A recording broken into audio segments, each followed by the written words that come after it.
Assalamualaikum warahmatullahi wabarakatuh. Kembali lagi di workshop Bina Elektrindo cabang Medan. Kita kedatangan barang lagi, yaitu printer Epson ya LX 310. Nah, ini kita cek dulu sebelum kita perbaikin. Kita cek dulu apa sih masalahnya, apa sih rusaknya. Nah, ini kita coba hidupin dulu. Kita hidupin dulu ya, biar kita tahu rusaknya apa.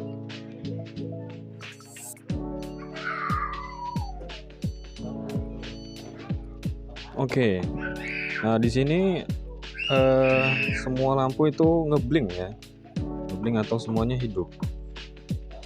Ya, semuanya hidup. Terus si headnya juga tadi waktu dihidupin dia nggak bergerak sama sekali. Kita ulang ya, kita ulang, kita hidupin lagi. Oke, nah ini kita hidupin lagi. Tunggu.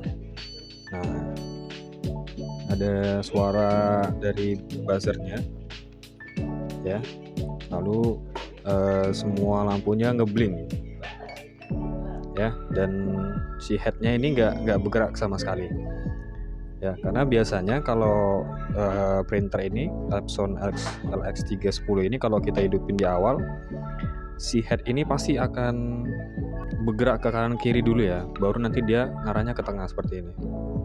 Biasa kalau kayak gini nih udah kena di bagian motherboardnya ya, tapi motherboardnya biasa kita ceknya dengan cara kita cabut dulu powernya lalu kita geser, kita gerakin kayak gini.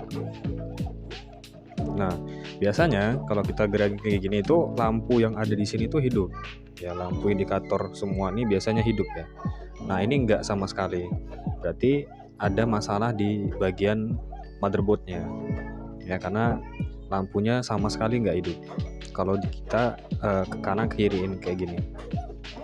Nah, jadi langsung aja kita bongkar si printernya.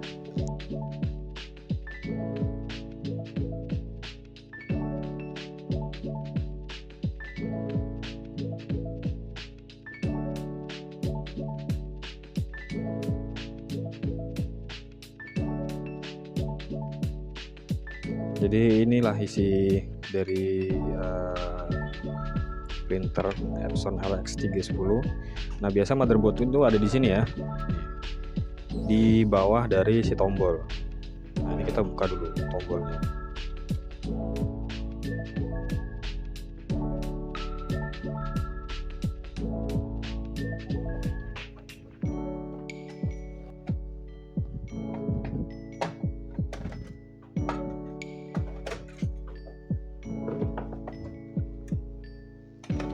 Kondisinya kayak gini. Untuk head kita cabut ya. Untuk sensor ya.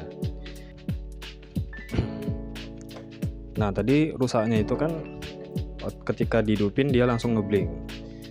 Dia ngeblink, headnya itu nggak bergeser ya, jadi dia nggak sama sekali bergerak atau berhentilah. Nah, itu indikasinya biasanya ada di bagian motherboard, yaitu di bagian IC dari si motornya. Motor ini nih. Di sini ada motor stepper ya. Di sini motor stepper ada satu. Ya, lalu satu lagi itu ada di bagian sini ada stepper nih.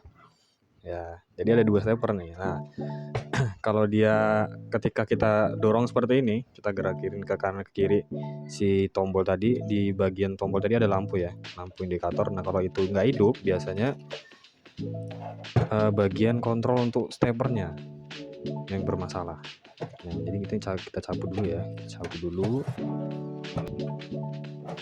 Nah, oke. Nah, ini dia, ini motherboardnya ya, ini motherboardnya. Nah, biasanya untuk bagian stepper atau untuk kontrol dari motor steppernya itu IC-nya ada di sini. Satu di sini dan satu di sini. Ya, jadi ada dua. Nah, oke, jadi langsung aja ya, ini kita lepas langsung IC-nya. Kita buka dulu. Oke, kita langsung lepas IC kontrol untuk servo yang di bagian headprint ya. Untuk motor servo head yang ini ya, kalau yang ini untuk penarik atasnya ya, yang bagian servo belakang. Nah, ini langsung aja kita ganti. Oke, kita bukanya ini pakai solder uap dan dibantu sama solder biasa ya. Jadi kita biasanya bukanya itu pakai 2 solder, 1 uap dan 1 yang biasa. Karena dia di bagian bawah itu ada solderan ya, jadi agak susah. Ya. Nah, ini langsung aja ya.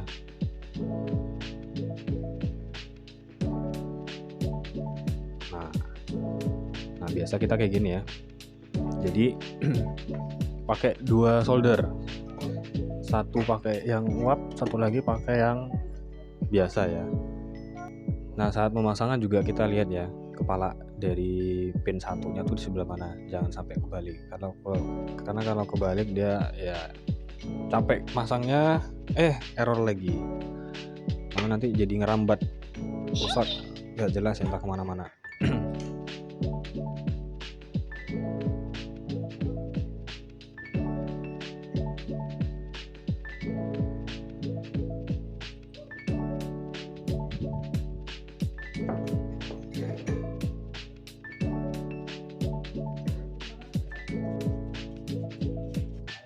Ya, setelah kita solder, lalu kita pastikan lagi ya. Jadi karena si kakinya ini terlalu rapat ya, bisa dibilang rapat, jadi ya kita pastikan kembali, jangan sampai kakinya tuh ada yang short atau solderannya tuh kayak berlebih mungkin ya.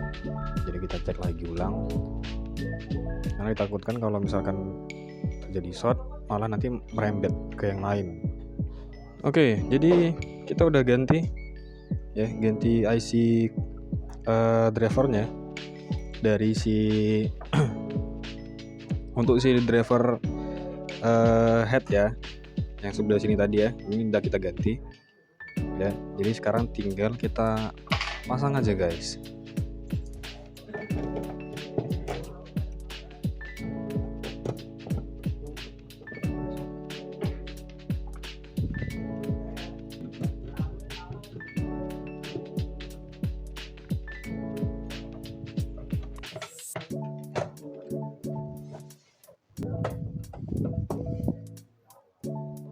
Oke, lalu kita pasang ya kembali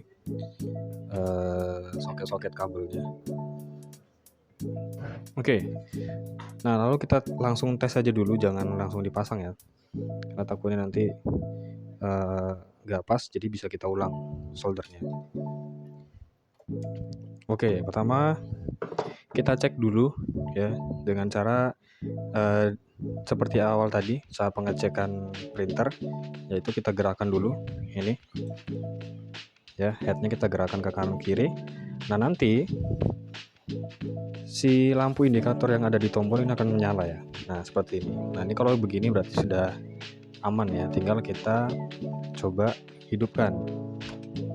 Nah, biasanya dalam kondisi yang bagus, yang baik, si printer ini ketika dinyalakan, si head ini akan bergeser dulu ke kiri, lalu dia akan ke tengah. Nah, ini coba kita nyalakan ya. Nah ini berarti sudah aman ya, ini sudah aman, tinggal kita tes sprint. Nah, cara tesnya, tombol ini kita pencet bersamaan, tahan sampai lama, sampai dia ada suara ya. Lalu setelah dari tombol ini kita geser kemari secara bersamaan.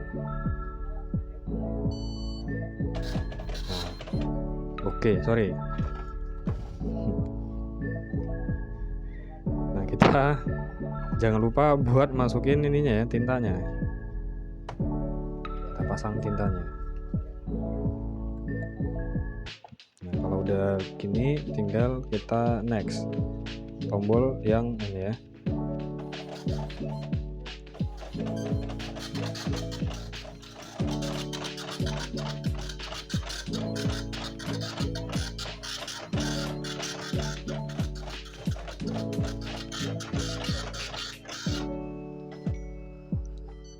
Oke, nah ya, jadi sekarang printnya sudah bekerja ya. Terus kita lihat juga di sini pin test dari headnya ini bagus ya. Jadi jarum 1 sampai jarum 9 ini nggak ada yang bolong ya, jadi tercetak semua. Berarti sekarang ini printnya sudah normal kembali ya, jadi tinggal kita bungkus. Nah, jadi gitu ya perbaikan buat hari ini ya, dari printer Epson LX310 dengan kerusakan tadi di awal. Headnya tidak bergerak sama sekali ya, lalu lampu indikator dari si printer ini menyala semua ya. Setelah kita cek, kerusakannya itu ada di bagian motherboard, terletak di bagian IC driver dari si servo head printer ya, dari headnya. Nah, terus tadi kita ganti dengan IC yang baru, lalu kita pasang, kita coba, dan kembali normal ya. Jadi cukup sekian video kali ini.